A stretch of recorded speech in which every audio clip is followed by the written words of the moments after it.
عزيزي الراكب، حمد لله على سلامتك. في حالة حوزتك على جهاز تليفون محمول جايبه معاك من بره مصر وناوي تشغله في مصر لمدة 90 يوم، بعد ال 90 يوم الجهاز بتاعك هيقف.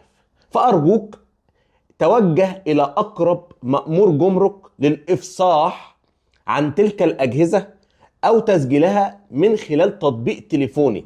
ده نزله تطبيق كمان حتى تستمر في تشغيلها بشكل قانوني.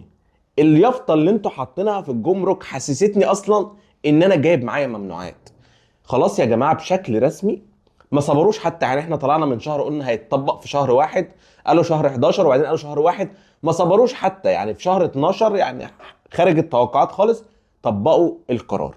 خلاص يا جماعة، انت وانت نازل من بره مصر بأي جهاز مستعمل جديد، أي موبايل، مش هيشتغل معاك شبكة في مصر بعد أو لمدة 90 يوم فقط. بعد كده مش هيشتغل معاك شبكة في مصر.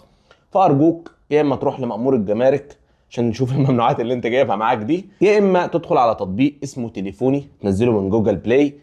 تقدر تسجل الجهاز بتاعك من خلال السيريال بتاعه اللي هو الاي اي ام اي.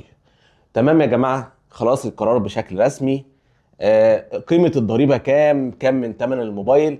الحاجات دي بقى لسه عليها كلام كتير، اللي بيقول لك 5% واللي بيقول لك 25% واللي بيقول لك مش عارف ايه. لكن خلاص بشكل رسمي، وده اللي قلنا وحذرنا منه الفتره اللي فاتت. واشوفكم في فيديو جديد، وما تنساش تشترك في القناه. والسلام عليكم ورحمه الله وبركاته.